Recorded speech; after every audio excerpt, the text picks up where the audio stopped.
لله نحمده ونستعينه ونستهديه ونعوذ بالله من شرور أنفسنا وسيئات أعمالنا من يهده الله فلا مضل له ومن يضلل فلا هادي له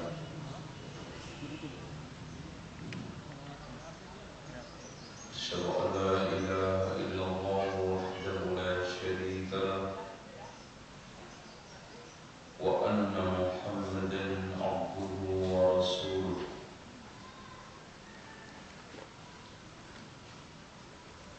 قال الله عز وجل يا أيها الناس اتقوا ربكم الذي خلقكم من نفس واحدة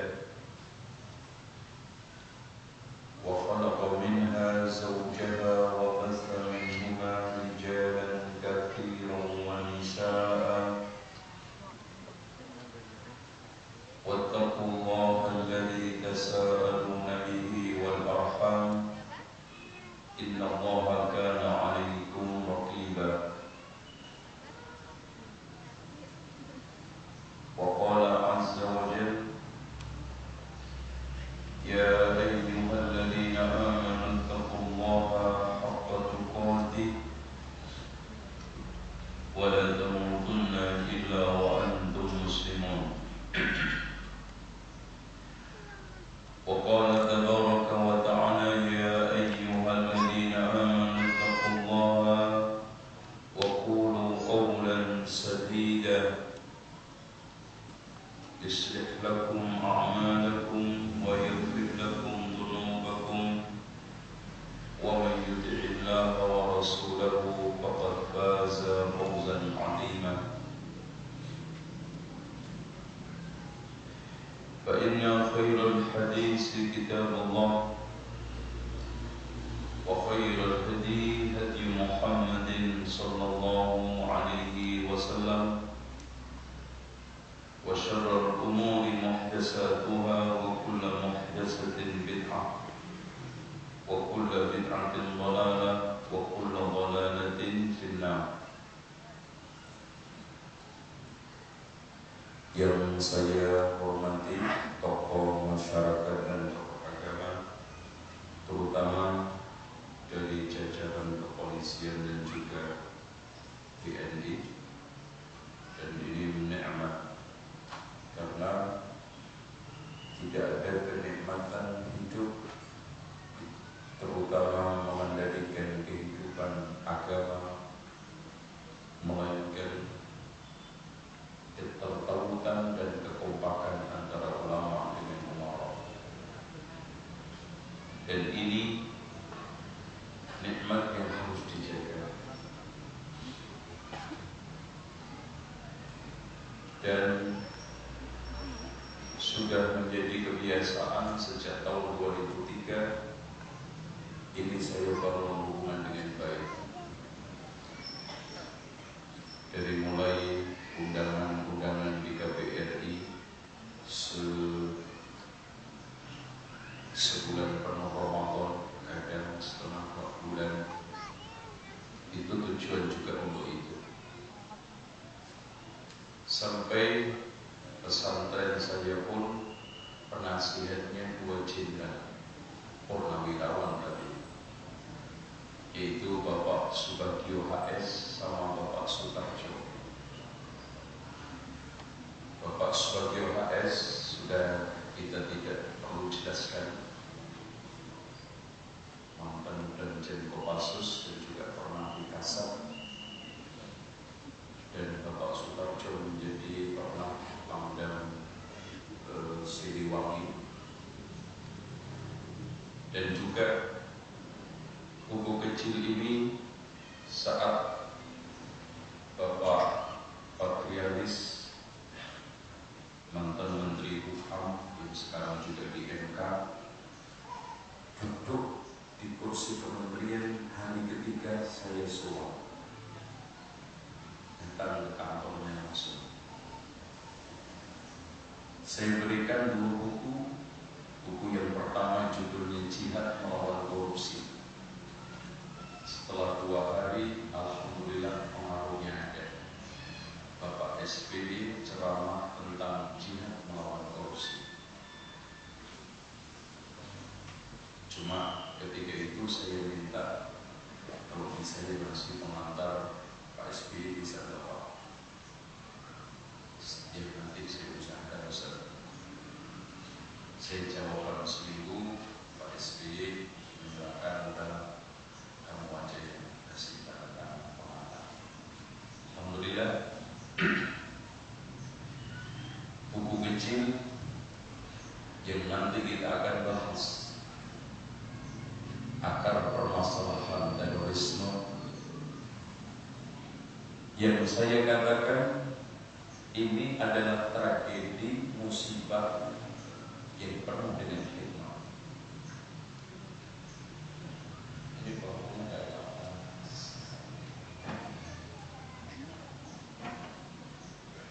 airnya di sini, nasinya di sini.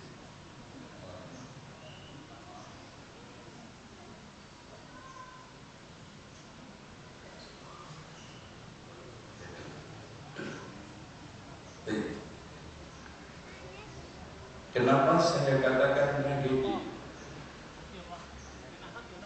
Bahkan bencana. Karena kerugiannya multidimensi. Contoh saja saya ungkapkan bukti-bukti kerugian sosial. Belum agama, belum politik, belum yang lain. Dengan aksi terorisme ini kurang lebih yayasan yang berkembang di bidang dakwah sosial dan kemasyarakatan ditutup. Padahal hadirin sekalian, saya akan ungkap yayasan yang ditutup karena hanya dicurigai itu adalah terorisme yang berpusat di Timur Tengah, sanggup menghadang dari mulai sejak tahun 1981 sampai 2002 membangun 127.423 masjid seluruh dunia dengan nilai 127 juta dolar. Ini masjid. Ini sekarang sudah tidak ada. Bantuan emergensi, bencana dan musibah. Yayasan yang bergerak di bidang sosial itu yang ditutup hanya karena orang sebagian segelintir orang ada yang kena semua. Telah menyelamatkan 5.504 manusia. Mereka yang kena tsunami, mereka yang kena gunung meletus, konflik-konflik sosial, itu. Yang semuanya nilainya kurang lebih 285 juta dolar. Ini di bidang bantuan sosial yang disebut emergency. Penyiapan atau persediaan air bersih dengan proyek sumur-sumur di daerah-daerah yang sulit air. Contoh di sini adalah Gunung Kidul dan yang lainnya. Itu kurang lebih yang sudah dibangun 7.869 sumur dengan nilai 36 miliar dolar. Apalagi buka puasa, ya. Sejak tahun tadi sampai 92 sampai 2001-2002 telah sanggup memberikan buka puasa 45 juta orang.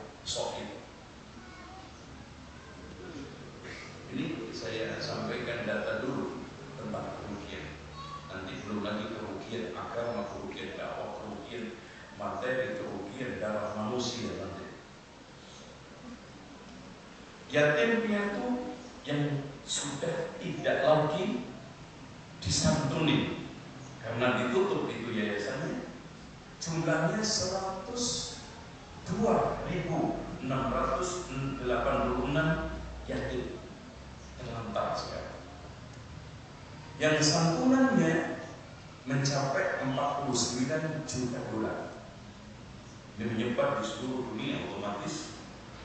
Contoh saja, Qatar itu punya yatim piatu di sini hampir 7.000. Belum lagi Kuwait punya yatim piatu hampir 35.000.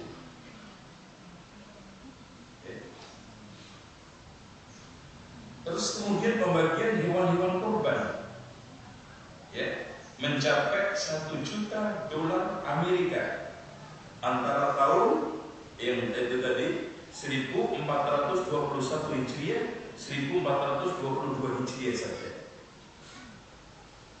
Belum lagi beasiswa, Masya Allah. Yang lebih mengenaskan lagi adalah beasiswa. Saya ingin sampaikan data beasiswa. Jadi yayasan-yayasan sosial yang telah didirikan oleh negara Qatar, Kuwait, termasuk juga Saudi, itu seluruh dunia yang sudah dibangun 3.366 Islamic Center, besar dan kecil, yang nilainya sudah hampir 133 juta dolar. Yang tidak kalah pentingnya, yayasan tersebut semuanya setelah dihitung memberikan beasiswa dari tingkat S2, S1, S2, S3 jumlahnya 122.489 dengan nilai beasiswa 45 juta dolar. Belum lagi bantuan pada mahasiswa atau siswa miskin yang tidak semuanya, itu jumlahnya 562 siswa dengan nilai bantuan 26,6 juta dolar. Ini beasiswa. Belum lagi rumah sakit. Yayasan-yayasan tersebut yang sifatnya sosial kemasyarakatan telah membangun rumah sakit 506 di seluruh Afrika, Asia, dan Eropa dengan nilai 26 juta dolar. Ditutup semua juga. Ini coba bayangkan. Sementara menurut data PBB, kemiskinan di seluruh dunia ini di antara 3 miliar ini hampir menyentuh angka 1 miliar di bawah garis kemiskinan. Coba bayangkan aksi yang tidak bertanggung jawab membuat lapar sekian orang, putus sekolah sekian orang, masjid tidak dibangun. Apakah akal sehat kita membiarkan seperti ini, aksi seperti ini? Yang akhirnya tercoreng semua. Tercoreng semua. Oleh karena itu, ada suatu komentar dari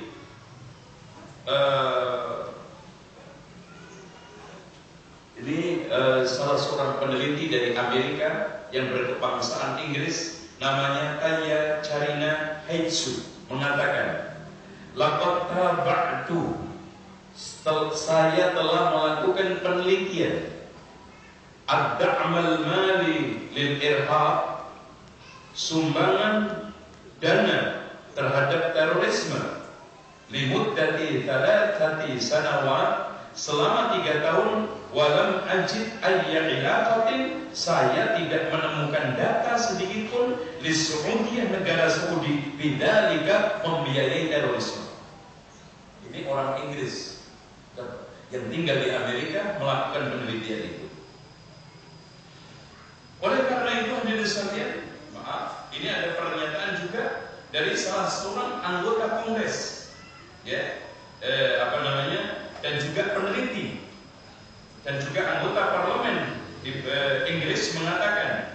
Dibora menulis minas so'ab, sungguh sangat sulit an natakhayyal, kita untuk membayangkan qadiyatan yumkin an tuqawwidus riqab, untuk memberikan satu kepercayaan fil amalil khairi, di dalam proyek-proyek yang sifatnya sosial tadi dituduh punya kaitan dengan terorisme. Fa ayyu naw'in min anwa'is sila bil irhab, apapun bentuk keterkaitan atau dikait-kaitkan terorisme dengan yayasan-yayasan tersebut, ghairu maqbulin tamaman, tidak bisa diterima sama sekali. Ini anggota parlemen sekaligus juga peneliti dari Inggris. Oleh karena itu hadirin sekalian, di dalam buku ini kita mulai buka sekarang ya, membedah akar terorisme. Sebelum kita masuk, kerugian yang kedua adalah kerugian dakwah dan keagamaan. Coba berapa banyak memfitnah dai, ya, karena apalagi bentuknya itu kan casingnya mirip-mirip. Ya, saya ketika ke Cina juga diperiksa, ya untung aja semuanya saya keluar itu yang undang KBRI. Itu untungnya. Ya, kalau KBRI itu kan check outnya aja sendiri di depan imigrasi itu sudah ada yang nunggu dari tim KBRI, ya nggak lancar. Ya. Ketika saya ke Jerman, ya diplototin juga. Wah, ini serem juga. Langsung menunjukkan surat KBRI. Silakan keluar. Karena casingnya sama. Orang itu mendefinisikan teroris kan sederhana banget. Kato jingkrang, batu belang, jenggote panjang. Itu simple. Mereka coba aja di saya. Ketika saya kajian saya di Amal Ma'ruf itu kan setiap Ahad sore itu kan 2.500 sampai 3.000 yang datang. Orang menyangka ini kajian kelompok teroris. Tahunya setelah kita diserang teroris, kajian membahas kitab ini Pak, mereka datang dengan jumlah 40 sampai 50, ya, sengaja mengacak-acak membatalkan kajian sampai gak jadi, gak terima kitab ini dibedah. Itu. Padahal ketika itu jamaah kurang lebih 4.000 gitu. Dari berbagai macam unsur, ya.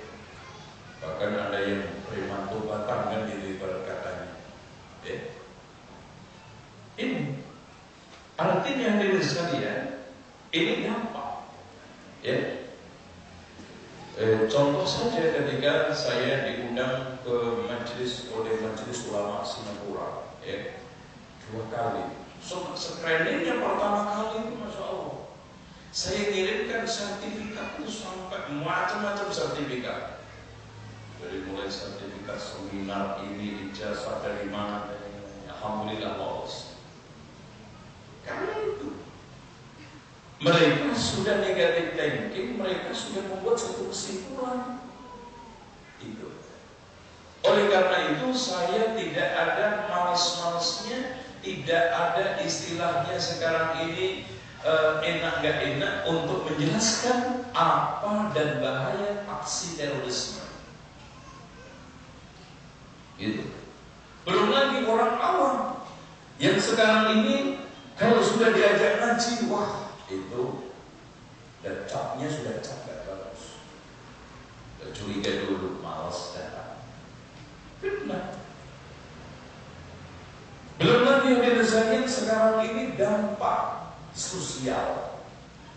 Hubungan manusia sosial ini saling curiga. Lihat saja sekarang setiap orang yang datang ngontrak jenggotan dicurigai. Awas ini, jangan-jangan anggotanya si kamu. Hubungan sosial yang sudah saling curiga ini sudah nggak sehat, ya, udah nggak sehat. Makanya di disinilah yang harus terus kita cairkan. Kenapa hadirin sekalian? Karena merugikan.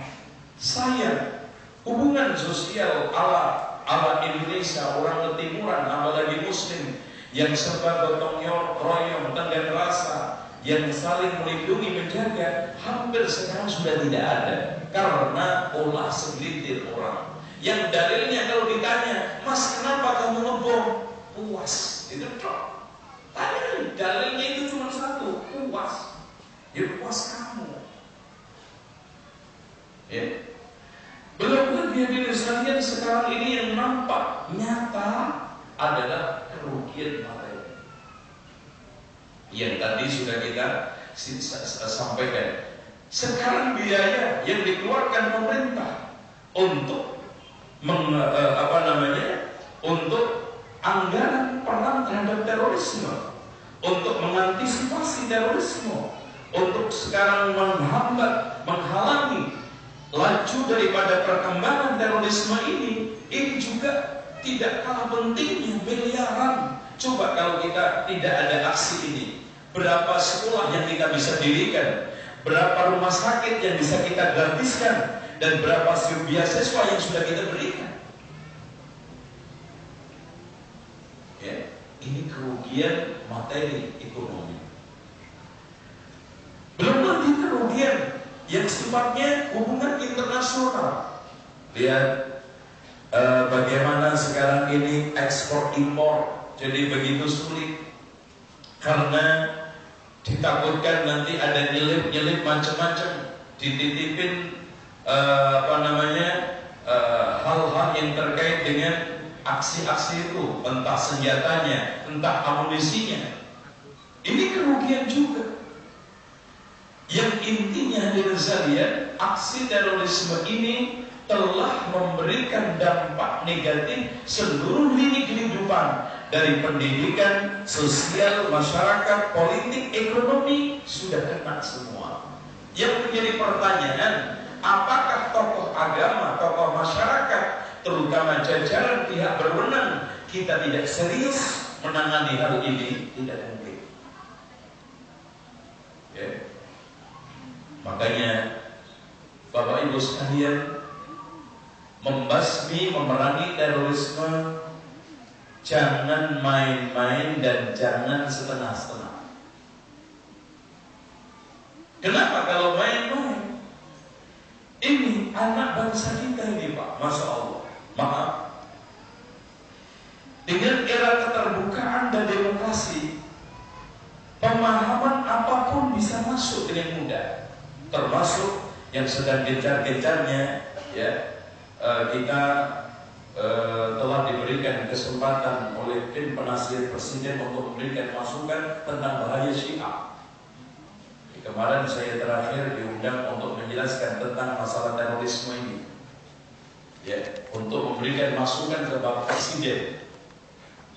Syiah juga sudah, makanya keluarlah buku dari MUI pusat, dan ini resmi, tentang mengenal dan mewaspadai penyimpangan Syiah di Indonesia.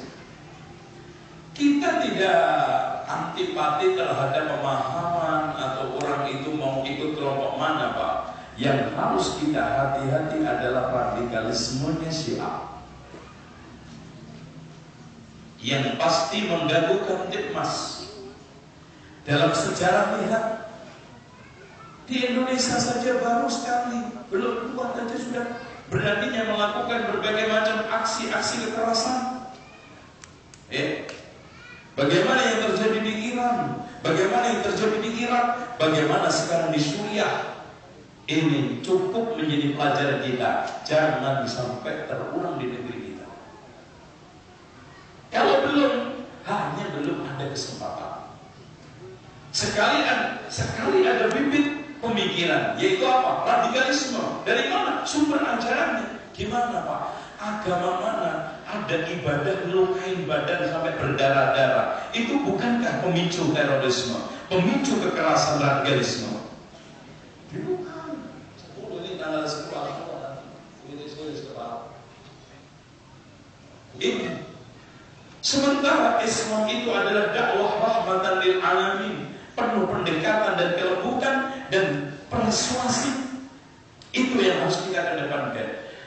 Nabi Musa aja ketika menghadapi Nabi Fir'aun diutus oleh Allah, apa Allah katakan? Faqula lahu qawlan layyina la'allahu yatadhakkaru aw yakhsha. Wahai Musa sama Harun, katakanlah dengan ucapan yang lemah lembut. Mudah-mudahan Fir'aun itu sadar atau takut.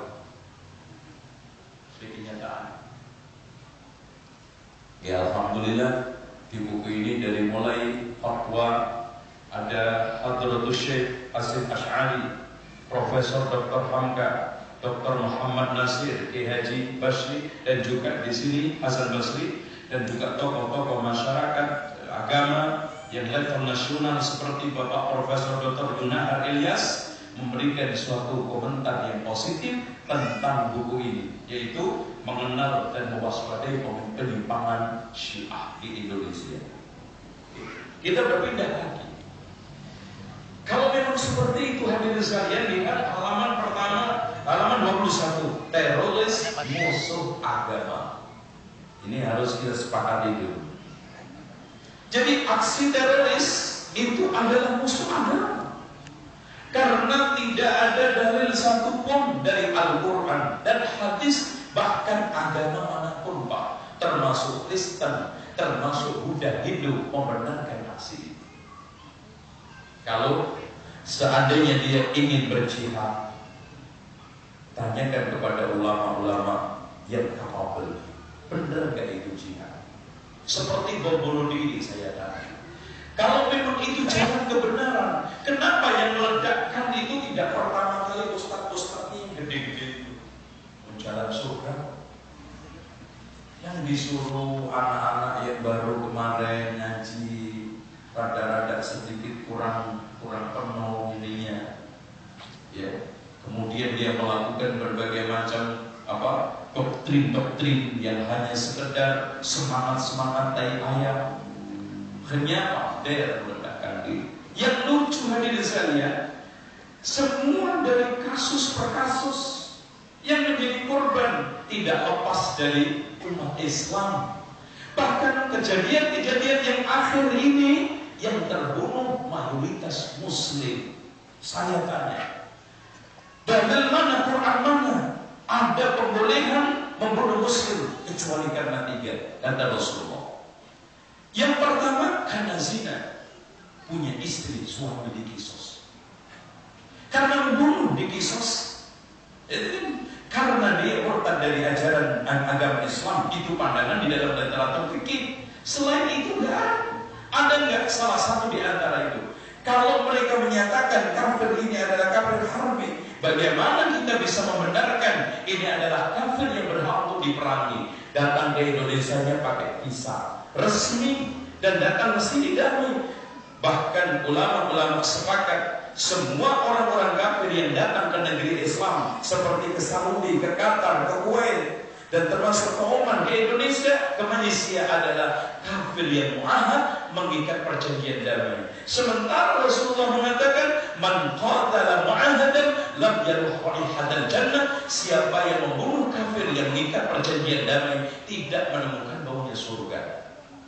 Padahal kenyataannya Pak, yang meninggal banyaknya Muslim. Kata Rasulullah, la zawalud dunya wa ma fiha. Seandainya lenyapnya dunia seisinya itu, la ahwan, lebih ringan indallahi min zawalil min qatlil muslim, dari membunuh satu muslim. Pak, lenyapnya dunia seisinya ini lebih enteng di hadapan Allah daripada lenyapnya satu nyawa muslim. Bagaimana dia dengan enaknya mengatakan bahwa ini adalah jihad, ini adalah perang, ini adalah fisabilillah, ini adalah surga, nanti kamu akan mendapatkan 60 bidadari. Inilah yang harus terus kita pahamkan. Dan kita harus, Pak, tolong dijaga. Kalau maling gampang dideteksi, kalau perampok gampang untuk ditangkap.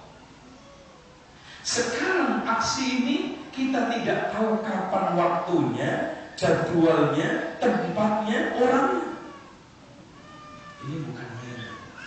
Makanya saya tegaskan kepada semua pihak berwajib atau berwenang. Selalu yang saya tekankan ini. Karena ini bukan masalah ringan, masalah bangsa yang serius. Pertama, korban anak bangsa yang memang mereka itu masih musat, terdoktrin secara salah, akhirnya sesat. Coba bayangkan Pak, anak yang masih punya harapan, baru keluar dari SMA, yang dia harus meniti karir prestasi, tiba-tiba dia meledakkan diri. Dengan harapan langsung dapat bidadari 60 daripada susah-susah ngelamar anaknya orang. Karena ngelamar solusi ini gak laku-laku, ini langsung enak nih. Duduk lagi.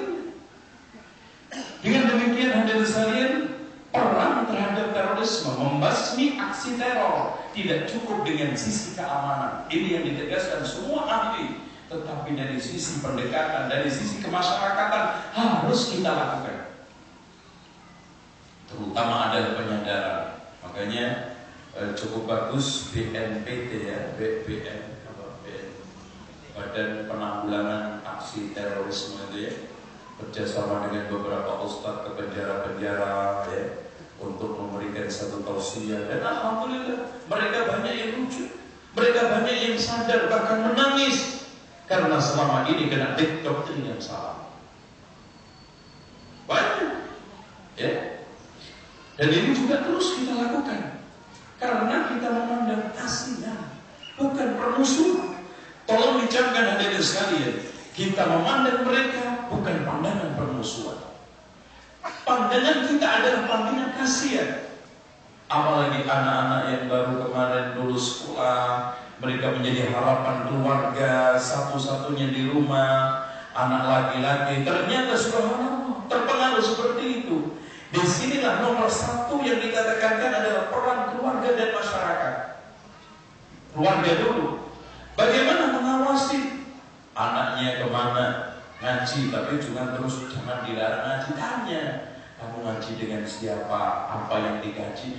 Jangan semua kajian terus dicurigai akhirnya ngaji, sesat juga, repot. Nanti rusak. Anak kita malah gak karu-karuan dekadensi moral yang terjadi. Sekarang maaf, karena kosongnya agama dan ajaran moral Pak, banyak anak durhaka kepada orang tua. Sampai di kampung saya minta motor itu bapaknya di kampung coret begini. Ayo, motor dibelikan gak Pak? Kasih coret. Antum ngedenger di TV berapa banyak anak yang tega bunuh bapaknya? Karena sudah hilang ikatan moral, ikatan etika sudah gak ada. Apalagi ke menghormati yang tua. Oleh karena itu, ini semua juga bibit. Maka yang melihat aja, Masya Allah Pak, ini analisa para ulama. Orang-orang yang terjebak kepada hal-hal yang tidak benar, termasuk aksi teror ini, selalu anda lihat hubungan sama orang tuanya selalu bermasalah. Terus kemudian yang keduanya, pernah tersangkut hal-hal yang sifatnya kekerasan, terutama narkoba. Bahkan ada tulisan karangan karya Dr. Basmul di dalam kitabnya yang judulnya Al-Irhabu wal Muhaddirat, hubungan antara terorisme dengan narkoba. Masya Allah, ternyata sangat erat.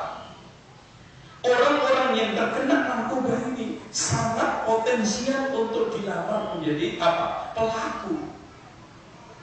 Ya saya bisa saja menyimpulkan, saya seperti ini dan negara tidak membagi secara adil. Ini tauhid, ini tidak benar, harus saya perangi. Dendam. Atau mungkin saja yang namanya orang suka ketagihan narkoba itu biasanya pikirannya penat, ini gampang ngamuk, gampang emosi. Pemicu. Ibaratnya mereka itu sudah ada bensin tinggal api. Makanya ini juga harus ditangani dengan baik. Nah, hadirin sekalian yang dirahmati oleh Allah, kembali lagi kita berbicara masalah teroris adalah musuh agama. Kenapa Pak? Karena Allah mengatakan Rabbana la taj'alna fitnatan lil ladzina kafaru faghfir lana Rabbana innaka antal azizul hakim.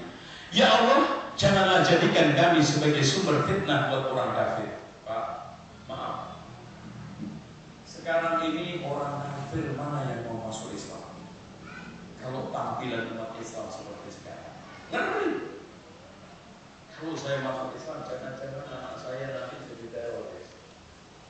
Nah, sekarang mungkin sekalian contoh aja soal masalah kinerja. Maaf, ini keluar sedikit dari karena saya juga sudah dakwah di perusahaan-perusahaan.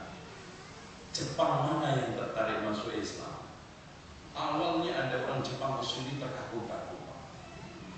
Dia datang ke sini juga ada.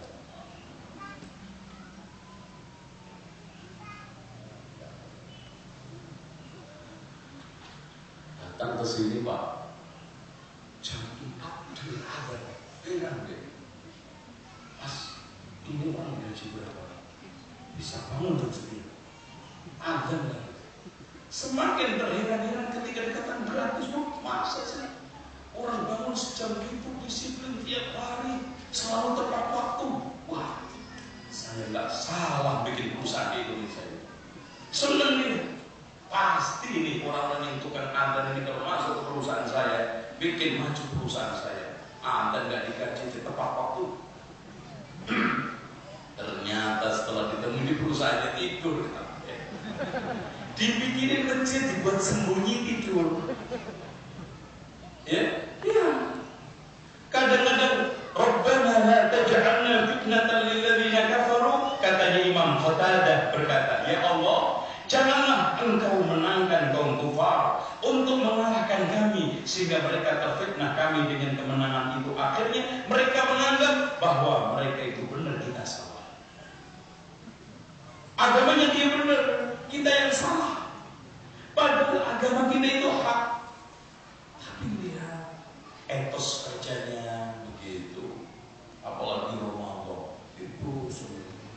Ditanya sama Jepangnya, kenapa ini semua pada tidur? Kasih hadis palsu. Namanya soal ibadah. Tidurnya orang puasa ibadah. Dan Jepang kan nggak peduli. Hadis palsu hadis ini agama takut juga. Akhirnya dirisain presiden. Dan ini juga menimpa kasus aksi terorisme. Berapa banyak membuat fitnah, terutama di kalangan orang-orang kufar luar negeri, di Eropa, di Amerika, sehingga mereka enggan masuk Islam, tertarik dengan Islam karena pandangan di tataran realita. Pak, kita nggak bisa bicara sama mereka kalau kamu ingin tahu Islam, baca Quran, baca hadis. Lalu kita aja nggak baca, apalagi orang non-Muslim. Yang dilihat adalah tampilannya. Pak, kenapa dulu orang Eropa gampang masuk Islam? Abdurrahman Ad-Dakhil ketika masuk ke Eropa di Andalusia mendirikan negara, kenapa diterima orang Amerika? Orang Eropa karena tampilan Islam, tampilan akhlak yang menunjukkan kebaikan. Oleh karena itu hadirin sekalian, kalau sekarang ini seperti ini, siapa yang tertarik? Ada. Mas itu masuk Islam, jangan-jangan nanti saya malah miskin satu. Waduh, saya masuk Islam malah nanti jangan-jangan turunan saya bodoh semua. Waduh, saya nanti masuk Islam jangan-jangan nanti bisnis saya malah ambruk. Nanti kalau saya masuk Islam anak-anak saya nanti jangan-jangan tadi. Dengan demikian hadirin sekalian, inilah yang harus terus kita luruskan. Yang kedua, sekarang membedah akar terorisme. Ini penting. Kenapa sih terjadi isu? Dan kenapa ada orang yang bisa melakukan itu? Pertama, yang ini tolong diperhatikan Pak. Analisa semua peneliti munculnya adalah yang pertama itu pengangguran dan kemiskinan. Titik inilah banyak orang yang gampang dilamar untuk menjadi pengantin. Titik inilah banyak orang yang gampang diisi, dicekokin. Kenapa? Apalagi sudah ada daya tariknya, surga ada, duit ada. Kenapa? Makanya disinilah pentingnya kita harus mengadakan lapangan kerja. Makanya Pak, negara Cina itu dibikin nggak ada orang nganggur. Subhanallah. Saya itu lihat sampai orang cacat pun kerja. Difasilitasi. Contoh aja Pak, orang-orang tua-tua yang sudah pensiun, yang mungkin pensiunnya dari karyawan rendahan, itu masih tetap dipekerjakan malam-malam membersihkan rambu lalu lintas, bersihin. Ini ada yang nyiramin bunga, pokoknya kerja. Kenapa? Karena pengangguran dimanapun adalah potensi untuk menciptakan kriminalitas, bukan hanya terorisme saja. Bahkan pencurian muncul dari pengangguran kemiskinan, perampokan juga muncul kemiskinan pengangguran, sampai narkoba laris karena pengangguran dan kemiskinan. Termasuk juga sekarang munculnya berbagai macam premanisme karena pengangguran dan kemiskinan. Makanya di sana dipodayakan yang anak-anak muda itu Pak belum kerja, masih SMA, dikasih. Kalau hari libur itu dikasih kerjaan, sehingga dari sekalian merawat orang 1,2 bahkan mungkin 1,3 M. Itu Cina itu Pak, rakyatnya 1.300.000.000 bisa. Kenapa? Prinsipnya jangan sampai ada orang yang nganggur. Dan di sini kan dengan mudah kita temukan orang nongkrong, main kartu, kadang-kadang di pos itu ya. Anaknya sudah punya kesibukan, masih aja juga nongkrong, manggil. Ya, inilah yang menciptakan. Kenapa? Kalau orang itu nganggur, ngobrol, nongkrong, yang ada itu bukan positif, yang ada adalah negatif. Sehingga dari sekalian solusi utama dan pertama adalah kita harus antaskan kemiskinan. Pak, lihat Pak, ketika Allah mengingatkan orang-orang Muslim Mekah yang dulunya kufar pada zaman jahiliyah, apa Pak? Li'ila fi Quraisyin ila fihim rihlat asy-syita'i was-shayf falyabudu rabb hadzal bait, apa Pak? Alladzi at'amahum min ju' wa amanahum min khauf. Subhanallah. Kelaparan sama ketidakamanan ini buat saya. Orang itu kalau sudah kenyang, orang itu kalau sudah sekarang ini aman, subhanallah. Wa amanahu min khauf, at'amahu min ju'. Makanya jangan sampai anak bangsa, rakyat, masyarakat ini ada yang kelaparan. Dan juga jangan sampai ada pengangguran karena pemicu ketidakamanan.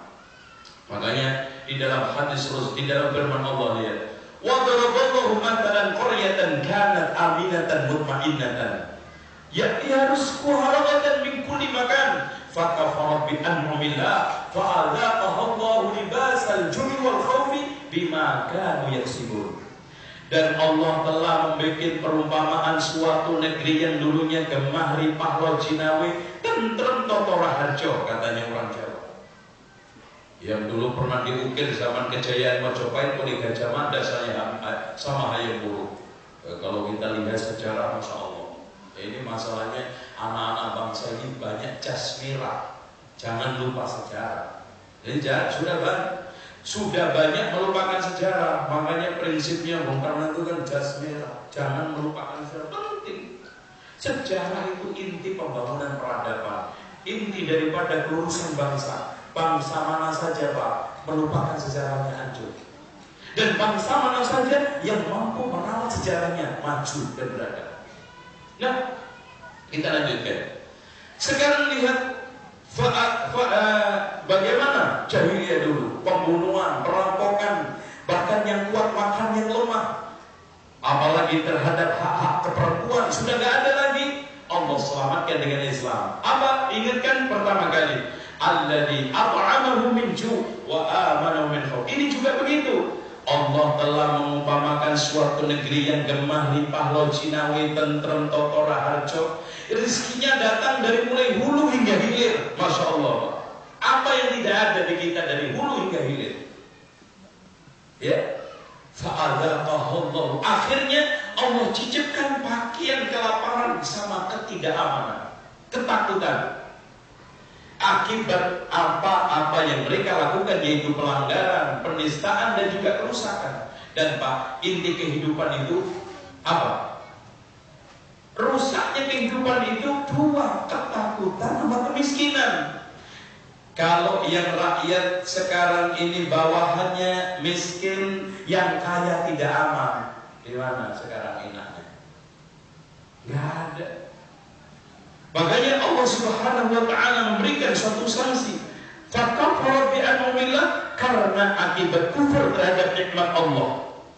Akhirnya Allah berikan pakaian kelaparan sama ketakutan.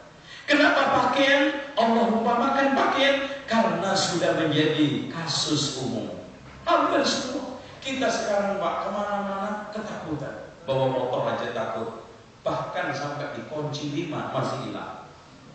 Setang ada, roda depan belakang ada, semua udah dikunci hilang karena malnya bawa kok. Angkut. Iya, nggak aman. Terus kemudian kemiskinan juga, ya. Makanya Pak, di dalam doa Rasulullah selalu antara kufur dengan miskin itu dijejer. Coba aja untuk perhatikan doa yang diajarkan Rasulullah, doa pagi sore. Allahumma afini fi badani, Allahumma afini fi sarri, Allahumma afini fi basari, la ilaha illa anta, Allahumma inni a'udhu bika minal kufri wal faqri. Kufur fakir ini sangat berdekatan. Ngerti? Makanya sebagaimana kita memperhatikan supaya umat kita ini tidak kufur, umat kita ini tidak sesat, kita juga harus perhatikan umat ini jangan sampai kelaparan, miskin. Di situ potensi berbagai macam kejahatan. Dan saya tidak mengkhususkan soal masalah terorisme, semua kejahatan. Makanya di Islam ada bagi-bagilah, yang kaya berbagi, karena di Islam itu haram minta-minta. Nah kalau yang kaya pelit gimana Pak gitu loh. Padahal orang miskin itu nggak boleh dilarang-larang kan. Kenapa kamu miskin? Ya memang takdirnya. Itu ada orang melarang miskin. Kenapa orang miskin? Itu nggak bisa dilarang, nasib hidup. Sebab kalau memang sekarang keran minta-minta ditutup, tolong keran infak dibuka lancar. Biar apa Pak? Tujuannya umat Islam tampil elegan, terhormat. Karena minta-minta itu terhina. Makanya dalam hadis Rasulullah SAW ditegaskan, la tazalul mas'alatu li ahadikum hatta yalqallaha ta'ala wa laysa fi wajhi mus'atul lahmin. Tidaklah minta-minta ada pada diri seorang, melainkan nanti datang di hadapan Allah di mukanya tidak ada dagingnya. Karena air mukanya sudah habis di dunia, ditumpahkan untuk Pak, kasihan Pak. Makanya Imam Syafi'i mengatakan tidak halal harta sedekah bagi orang yang masih kuat kerja. Tak boleh, harus kerja, berdayakan. Ya, orang kenapa Pak miskin ini apa namanya minta-minta itu dilarang. Orang yang minta-minta ini Pak nggak pernah merasain susahnya dari uang. Jadi dapat ya gampang Pak, Anda ngapain? Pernah ada yang minta-minta ibu, wah kasihan Pak Bu, oh nggak jadi pembantu saya. Kan lebih enak membantu, mundur. Kenapa? Karena sudah kenikmatan. Bahkan ketika terjadi pembenahan di daerah Bandung itu ya sama Pak Wali Kota itu, yang apa GPN, ditemukan dalam operasi pintasnya 7 juta. Berapa? 40 juta. Siapa yang mau kerja? Ngapain saya jadi kulit batu? Ngapain saya membantu? Gini aja udah enak. Makanya dilarang oleh Islam. Ya, apalagi profesi. Nah, mari kita buka keran sedekah, infak, zakat. Insya Allah ini solusi. Dan Pak, Masya Allah, infak, zakat, sedekah itu beda dengan yang lain. Beda. Karena merata. Apalagi Indonesia ini kan uang itu ngumpul di pusat Jakarta 65% sampai 70%, di daerah itu cuma 30%. Makanya mungkin itu penting bagi-bagi uang ke kampung. Jadi uang Jakarta itu ke kampung penting, makanya mungkin jangan dilarang-larang ya gitu. Karena dengan dia rata-rata orang mudik itu habis 10-15 juta kalau satu keluarga. Rumah bagi-bagi Pak D, ya ada yang dikasih ini kasih itu, minimal beli bakso beli ini, lumayan. Dalam satu mudik, sekali mudik itu uang ke Jakarta turun itu hampir 10%, lumayan. Ya. Nah nanti kan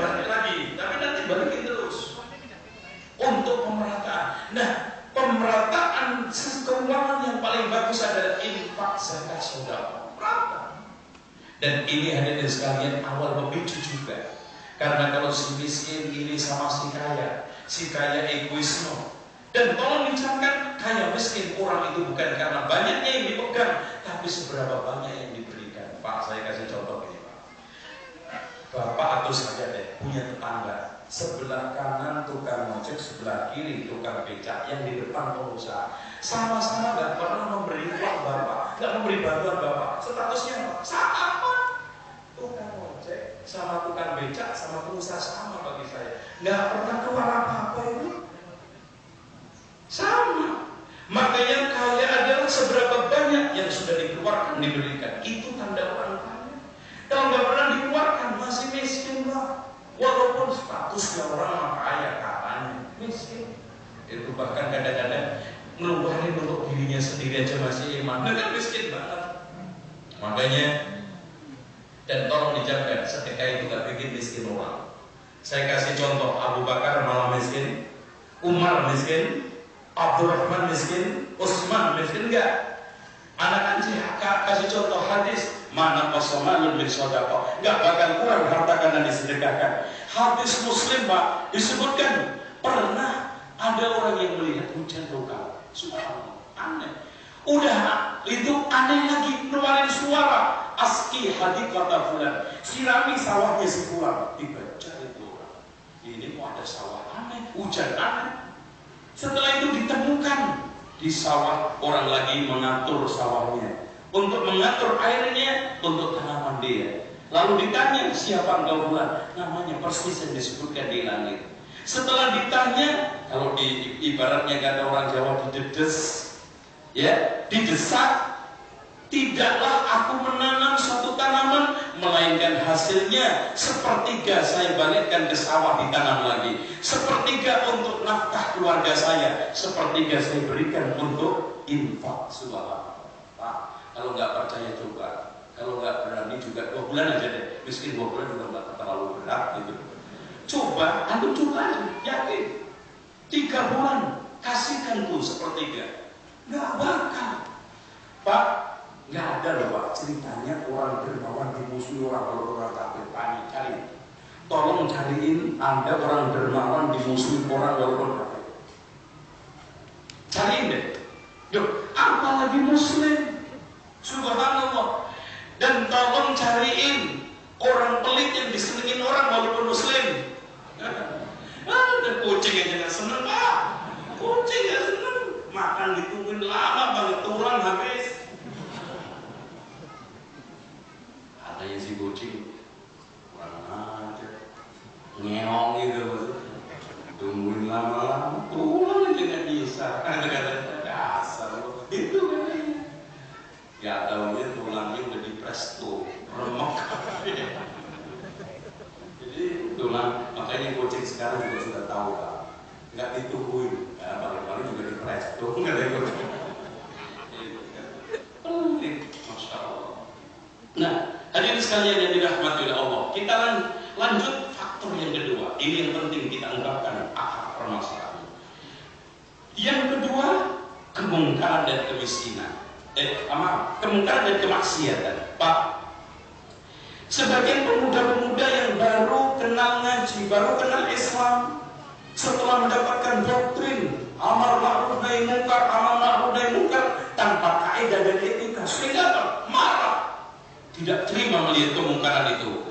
Akhirnya yang dilakukan apa? Jalan pintas. Wah ini nih kalau nggak dibom nggak selesai. Nah, akhirnya udah deh, daripada lama dakwah ngaji nggak sadar, diundang ngaji nggak mau, dikasih berbagai macam penjelasan susah, dibagi buku juga nggak kapok-kapok, udah jalan pintas, bom selesai. Ya udah, syukurin loh. Akhirnya apa? Gimana Pak? UAS. Kembali lagi dalilnya cuma satu, UAS. Dengan demikian hadirin sekalian, di sinilah perlunya aktif semua organisasi. Di sini ada NU, ada Muhammadiyah, ada Al-Irsyad, ada Persis, menggeber, menggerakkan dakwah masing-masing sesuai dengan kemampuannya. Ada ustaz mungkin di kelas kampung, ada kelas kecamatan, ada kelas kabupaten. Sekarang jelaskan pemahaman Islam yang benar. Karena pemahaman menyimpang, ini akan membuat kita itu apa? Pak, tolong dijaga. Ketika kita dakwah salah, berarti merusak orang seumur hidup. Ada sampai mati. Bisa saja akidah yang salah, pemahaman yang salah itu dia bawa sampai mati. Apa kita nggak merusak satu generasi manusia? Makanya selalu kalau saya memberikan tausiah kepada guru-guru di pesantren saya, itu boleh, Mas, didik anak tolong yang hati-hati. Jangan sampai salah. Ketika kita salah mendidik anak, telah menghancurkan satu generasi manusia. Itu nggak main-main. Makanya yang profesi guru-guru ini jangan cuma sekarang ini wah gaji naik gede jadi guru enak, tanggung jawabnya besar. Dan makanya dari sekalian maaf, ini langkah sudah bagus karena di China itu Pak, pegawai yang paling disegani itu guru. Wah kalau sudah guru itu Pak naik bus itu diskonnya, kalau kartu itu kan di diskon 20 dia bisa sampai 40.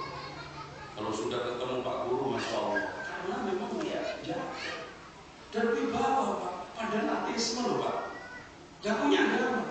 Saya pernah ketemu ya, karena ketika itu saya nginep di rumah Pak Kepala Atas Pertahanan, lagi beritatin anaknya ngundang guru. Dulu pernah ditulis si Bu Guru ini, sebenarnya wibawa, segen, anak itu memang hormat, gitu. Dan ini harus kita ceritakan, itu semua karena bukan tanpa sebab, karena kedisiplinannya, karena amanahnya, karena profesionalismenya. Mana mungkin terhormat kalau guru itu nggak amanah, masuk asal, nggak profesional, ngajar sekenanya, lesson plan-nya aja nggak punya, mau ngajar, dengan cara apa? Kalau guru nggak punya lesson plan sebelum ngajar, dan yang tidak kalah pentingnya tadi itu, ya, dia itu memiliki moralitas yang tinggi, hormat. Nah, hadirin sekalian, selanjutnya adalah doktrin agama yang salah. Nah, ini Pak. Hadirin sekalian, akar terorisme itu muncul awalnya ada doktrin agama yang salah.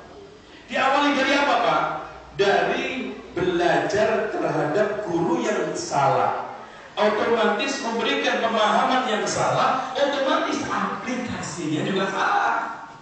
Karena siapa yang menimba ilmu terhadap guru yang salah akan mendapatkan metode salah, pemahaman salah, aplikasinya juga salah. Akhirnya terjadilah yang seperti ini. Sehingga kenapa Allah menegaskan fas'alu ahla dzikri in kuntum la ta'lamun. Tanya sama orang ngerti kalau kamu tidak tahu. Ya, innama yakhshallaha min ibadihi ulama.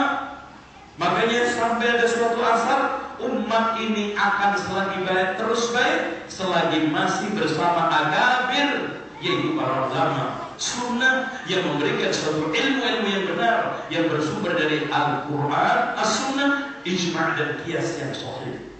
Oleh karena itu pemahaman ini harus kita, terutama pemahaman jihad. Pak, saya ingin luruskan, jihad itu tidak bisa dilakukan kecuali satu syaratnya, di bawah pemimpin. Gak bisa. Sekarang ada sekelompok orang ngumpul 50 atau 500, kita akan angkat senjata. Kemana Mas? No, perang kafir mana? Ya sono di Glodok. Itu kan godimahnya komputer. Itu kalau awanannya putih-putih, itu kafir semua. Gak bisa Pak. Jihad itu kan satu butuh anggaran. Siapa? Pemimpin. Terus kemudian harus mengirimkan mata-mata. Siapa panglima yang diangkat pemimpin? Kemudian setelah itu mengadakan berbagai macam pertimbangan-pertimbangan kekuatan, ngecek kekuatan. Pemimpin bersama badan intelijen. Gak mudah Pak. Sekarang andai kan gini, seandainya perang itu menang, kan otomatis dapat tawanan ghanimah. Apakah sekarang model royoan? Saya komputernya aja, kamu kambingnya, kamu sapinya. Siapa yang membagi ghanimah? Pemimpin.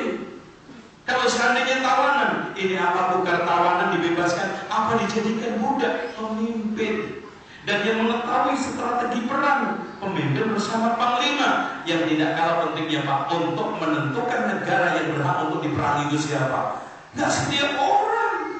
Nah, udah deh, perangi itu Singapura. kita perangi humanisme. Nggak bisa. Ini semuanya adalah pemimpin yang harus bersidang dengan anggota parlemen, kemudian nanti harus kerjasama dengan panglima, kemudian badan intelijen, sehingga menyimpulkan kita siap perang. Itu jihad. Kalau maknanya jihad kita loh. Tapi kalau sekarang jihad dakwah, jihad dengan lisan, memang silakan. Yang penting ahli, karena Rasulullah mengatakan, Masya Allah, man ra'a minkum munkaran falyughayyir biyadihi. Barang siapa yang melihat kemungkaran, hendaknya rubah dengan tangannya. Siapa Pak? Umar yang sekaligus ulama seperti Abu Bakar. Rubah dengan tangan, karena dia punya kekuasaan.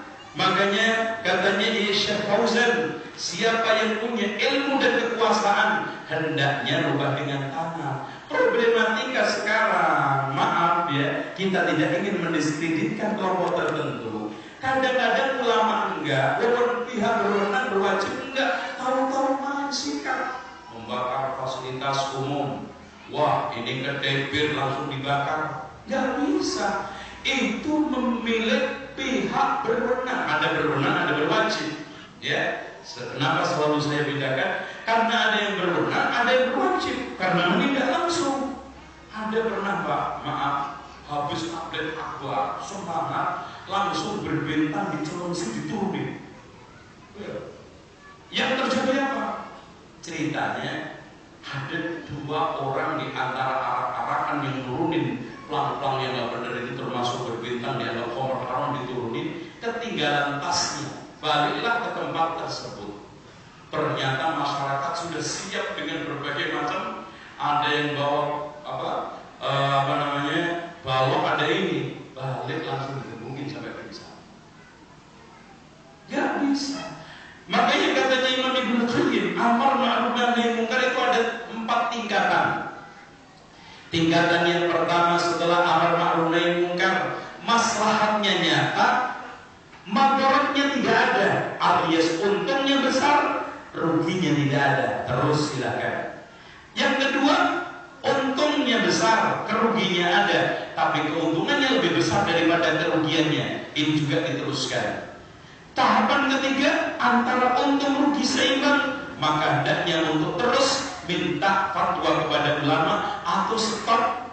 Apalagi kerugiannya lebih besar daripada kemanfaatannya, walaupun harus melanggar syariat, maka kita harus diamkan, kata Imam Ibnu Qayyim.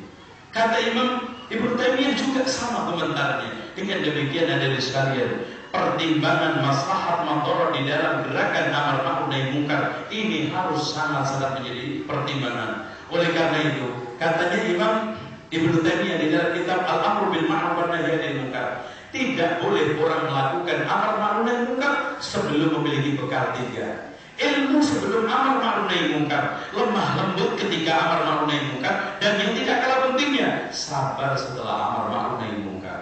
Insyaallah. Nah, yang ketiga, fa'il lam yastati' fa bilisanihi. Yang kedua ya, siapa yang tidak mampu dengan tangannya karena bukan penguasa, bukan ulama, bukan, maka dengan lisannya. Siapa? Ulama tapi tidak punya kekuasaan. Ya, kalau sekarang ulama yang hanya yang sedikit punya kekuasaan adalah majelis ulama. Itu silakan melakukan amar ma'ruf nahi munkar, tapi tetap harus koordinasi dengan tangan. Tapi kalau sekarang kita hanya sebagai penceramah, ustaz atau ini tidak punya kekuasaan, maka fabilisani dengan lisannya. Ini yang terjadi. Kadang-kadang pemain amuk, main serang, sehingga dia bisa mencemarkan Islam, merusak Islam. Apa image Islam? Sekarang Pak, mungkin niatnya mereka benar, maksudnya benar, tapi yang keluar di Quran apa? Terjadi main hakim, pengerusakan fasilitas umum. Nah, yang terjadi itu. Makanya beda kalau yang menertibkan pihak berwajib, Pak. Biarpun Satpol PP itu Masya Allah, pedagang kaki 5 itu diangkutin semua, keluar di Quran apa? Terjadi penertiban. Kalau kita pengerusakan, itu aja sudah nggak benar, nggak maslahat kok. Apalagi dengan seenaknya, hanya karena emosi, hanya karena terpicu dengan doktrin-doktrin yang salah, pemahaman salah, sehingga melakukan aplikasi yang salah juga yang terjadi di tataran umum sekarang. Oleh karena itu, siapa yang sekarang ini ulama juga enggak, umarok juga enggak, punya kekuasaan juga enggak, punya ilmu juga enggak, fabiqalbihi dengan hatinya, maka orang di depan kemungkaran terbagi menjadi tiga. Ada yang punya kekuasaan dan ilmu, silakan dengan tangannya kekuasaannya. Ada orang yang punya ilmu tapi tidak punya kekuasaan, hendaknya dengan ceramah, fatwa lisannya. Ada orang yang tidak punya kekuasaan juga tidak punya ilmu, kata orang Purworejo, menengok. Dan sekarang mau ngomong nggak punya ilmu, salah kan? Mau bertindak nggak punya kekuasaan, mau apa? Mengingkari dengan hati. Kalau seperti ini Pak pemahamannya, insya Allah soleh. Jadi jihad tidak tercemar. Pak, syariat jihad itu dibahas di semua kitab-kitab pesantren. I'anatul Thalibin ada, Fathul Wahab ada, Fathul Mu'in ada, Takrim ada, di semua kitab ada. Tapi yang sekarang ini yang harus kita luruskan ada aplikasi karena salah pemahaman tadi. Inilah yang terus harus kita jelaskan kepada anak-anak muda kita, pelajar-pelajar kita, terutama mereka-mereka yang mungkin tersesat di dalam memahami jihad dan memahami amal makna yang mungkar karena terpengaruh dengan tadi ustadz yang tidak kapabel memberikan pengajaran-pengajaran yang salah, metodenya salah, pemahamannya salah, akhirnya aplikasinya juga salah. Nah, selanjutnya di sini kita tegaskan, oleh karena itu baik itu aksi terorisme, pembunuh diri adalah murni bunuh diri. Ditegaskan di dalam sabda Rasulullah. Antum lihat halaman 31. Man qatala nafsahu bihadidatin. Barang siapa yang membunuh dirinya dengan besi, termasuk senjata, termasuk bom, baik itu rakitan, molotov, ya, fahadidatuhu biyadihi, nanti besinya itu diletakkan Allah di tangannya. Di hari kiamat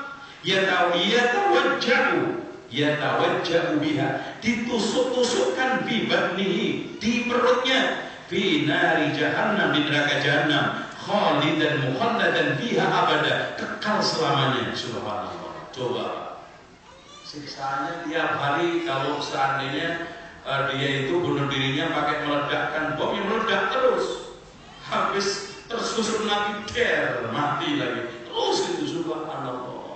Coba kalau orang-orang yang kena doktrin memahami hadis ini, Pak, insya Allah bakal. Terus lanjut, wa man syariba summan, siapa yang minum racun, faqatala nafsahu, membunuh dirinya, fa huwa yatahassahu, dia tenggak itu racun, termasuk narkoba, termasuk minuman keras, termasuk juga racun beneran. Ada subhanallah alkohol dioplos sama racun tikus. Jadi apa? Jadi cukrik. Ya, kata Rasulullah, bahwa yatahassaw, dia terus nenggak tuh racun, fi nari jahannam, di neraka jahannam, khalidan mukhallidan fiha, dia kekal di dalamnya abada selamanya. Wa man taradda, siapa yang bunuh diri dengan menjatuhkan dari entah gedung atau gunung, min jabalin, di sini contohkan Rasulullah gunung, faqatala nafsahu, membunuh dirinya, fa huwa yataradda, maka dia terus dijatuhkan Allah dari atas, fi nari jahannam, di neraka jahannam, khalidan mukhalladan fiha abada, kekal selamanya di situ. Belum lagi hadis-hadis yang lain. Nah, selanjutnya, kenapa muncul aksi terorisme? Karena tidak paham kaidah maslahat madarat, Pak. Kalau mereka membaca madaratnya, coba bayangkan, maaf. Sekarang saya tanya, mereka yang sadar atau tidak sadar membunuh saudara-saudara kita dari kepolisian yang rentetannya, maaf, sampai sekarang belum ada orang kafir, Pak, ini. Maaf. Sampai hari ini polisi yang berbunuh nggak ada yang kafir, bahkan muslim semua. Bahkan Pak, ada yang ngaji di kita,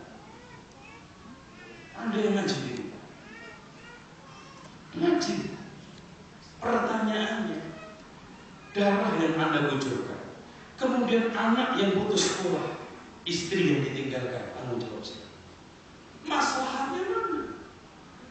Kalau dia mengambil hujah dalil karena dulu ashabul ukhdud membunuh dirinya dalam rangka untuk membela Islam. Jelas masuk Islam banyak setelah itu. Pertanyaannya, setelah mereka membunuh polisi, ada nggak orang masuk Islam? Malah orang benci Islam banyak.